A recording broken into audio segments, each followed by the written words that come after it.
Hello friends, welcome back to the channel. और इस particular video में हम बात करेंगे how to make an investigatory project. ये क्वेश्चन बहुत लोगों ने मुझसे पूछा कि एक इन्वेस्टिगेटरी प्रोजेक्ट क्या कैसे बनाना चाहिए, क्या क्या चीजें उसमें होनी चाहिए।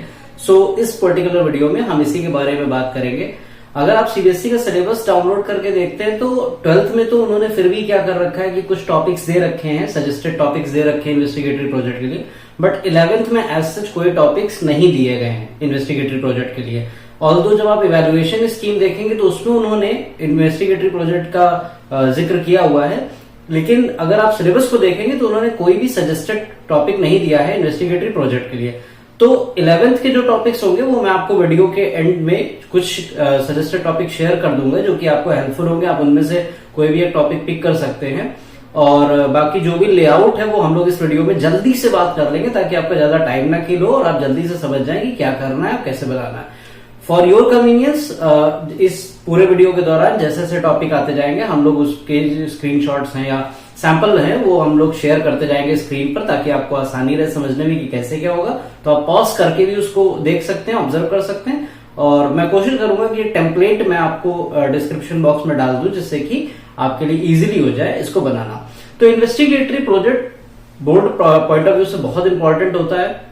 3 से 4 मार्क्स का वाइवा इसमें कवर होता है और आपको पता होना चाहिए। जनरली इस प्रोजेक्ट को लोग टाइप करके बनाते हैं, मींस वर्ड में वो टाइपिंग करते हैं, उसको पूरा बनाते हैं और उसके बाद उसका प्रिंट आउट लेकर के या तो स्पाइरल बाइंडिंग करा लेते हैं, स्टिक फाइल में लगा करके दे देते हैं। ठीक है, लेकिन मैं आपको पर्सनली सजेस्ट करूंगा कि जो स्टार्टिंग के पेजेस है, जो फ्रंट पेजेस और आगे के कुछ पेजेस है, उनको छोड़ के जो आपका राइटिंग कंटेंट है उसको आप हैंड रिटन रखिए। That will be much better. ऐसा मैं क्यों कह रहा हूं आपसे, कह रहा हूं क्योंकि जब आप लिखते हो ना तो आपको थोड़ा सा आइडिया मिल जाता है कि उसमें क्या है। नहीं तो क्या होता है कि कई बार बच्चे जब उसको नेट से निकाल लेते हैं या कहीं से भी कॉपी कर लेते हैं तो उनको पता नहीं होता, उन्होंने क्योंकि कहीं से नेट से डाउनलोड किया, थोड़ा सा एडिट वेडिट किया और कर दिया। तो जब वाइवा का टाइम आता है तो वहां पे प्रॉब्लम ये होती है कि वो जब क्वेश्चन पूछेंगे तो आप बता नहीं पाएंगे। अब आप हैंड रिटन लिखेंगे तो आप एटलीस्ट एक बार जब लिख रहे हो ना तो थोड़ा सा आपने पढ़ा होगा उसको, तो आप उसके बारे में कुछ एटलीस्ट बता सकते हो। तो 0 से एटलीस्ट 1 बेटर, थोड़ा तो कम से कम आएगा, इसलिए मैं बोल रहा हूँ। बाकी कोई प्रॉब्लम नहीं है, आप जैसे चाहे वैसे कर सकते हैं। तो ये हमारा पूरा कंटेंट है। सबसे पहले हमारा होता है कवर पेज जो कि आपकी स्क्रीन पर भी अपीयर हो जाएगा। इस तरीके का एक कवर पेज बनेगा जिसमें लोगो लगता है स्कूल का और स्कूल का नाम वगैरह लिखा जाता है और उसके बाद प्रोजेक्ट का नाम, सेशन, सबमिटेड बाय, आपका नाम, आपका रोल नंबर, आपकी क्लास और साथ में आपका आ जाता है यहाँ पे सबमिटेड टू। अब सबमिटेड टू जब लिख रहे हैं तो टीचर का नाम, उसके डेजिग्नेशन वगैरह बहुत ही प्रॉपरली लिखिएगा और कोशिश करिएगा कि उसमें स्पेलिंग मिस्टेक ना हो। नाम में स्पेलिंग मिस्टेक नहीं होनी चाहिए। ठीक है, आप PGT physics, PGT chemistry, PGT bio जो भी उनके डेजिग्नेशन है वो लिखिए और उनका नाम लिखिए प्रॉपरली। देन इसके बाद आ जाता है टेबल ऑफ कंटेंट जो कि 2 पार्ट में बटा हुआ है। एक टेबल ऑफ कंटेंट में तो आप ऐसे ही लिख देंगे पूरा पेज नंबर्स के साथ कि थ्योरी इस पेज पे, अपैरेटस रिकॉर्ड इस पेज पे, ये सारी चीजें ऐसे लिख देंगे।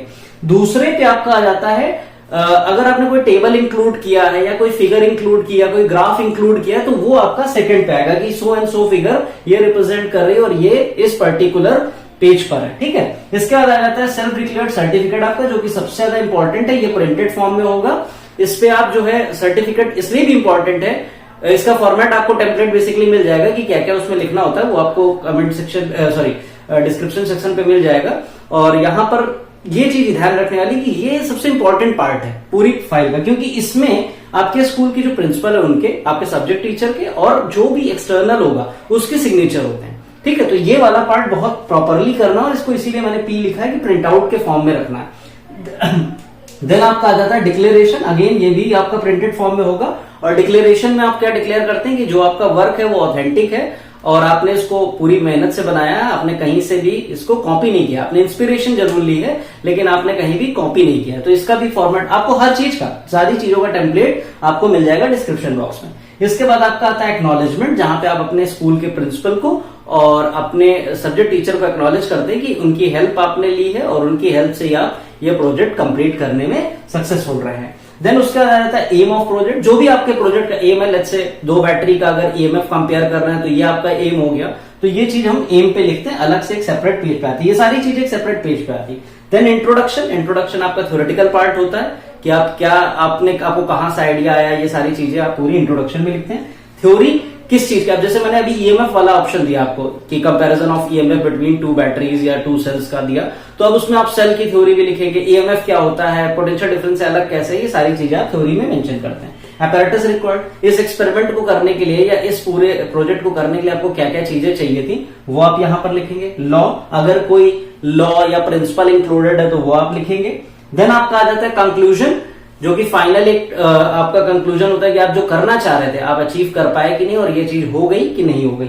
तो कंक्लूजन आपको लिखना होता है विद, अगर कोई स्टैटिस्टिकल डेटा है तो वो भी आप वहां मेंशन करेंगे, और अगर नहीं है तो आप उसको नॉर्मल कंक्लूजन लिख देते हैं। Last is your bibliography. Bibliography में आप ये मेंशन करते हैं कि आप जब ये प्रोजेक्ट बना रहे थे तो आपने किसकी किसकी हेल्प ली, कौन सी बुक्स रिफर की, कौन सी आपने साइट रिफर की है, गूगल की भी। डायरेक्टली ये मत लिखिएगा google.com वगैरह, नहीं, जो साइट आपने यूज की वो साइट आप यूज करिए, ठीक है, वो आप मेंशन यहाँ पे करेंगे। जो बुक्स आपने यूज की वो मेंशन करेंगे, किसी की हेल्प ली तो वो मेंशन करेंगे। ये आपका बेसिक कंटेंट है किसी भी इन्वेस्टिगेटरी प्रोजेक्ट का। ये सारी चीजें इन्वेस्टिगेटरी प्रोजेक्ट में होनी चाहिए, तब आपका इन्वेस्टिगेटरी प्रोजेक्ट बन के तैयार होता है। और इसके बाद आप इसे स्टिक फाइल पे लगा करके या फिर आप इसे स्पाइरल बाइंडिंग करा करके अपने टीचर को सबमिट कर सकते हैं। अब 12th में तो जैसा मैंने स्टार्टिंग में बताया कि 12th में तो टॉपिक्स हैं, बट 11th के नहीं है, तो वो मैं कुछ सजेस्टेड टॉपिक्स आपको शेयर कर दूंगा। आप उनमें आराम से प्रोजेक्ट अपना बना सकते हो। और अभी भी अगर आपको कोई डाउट होता है तो you can directly ask it to me.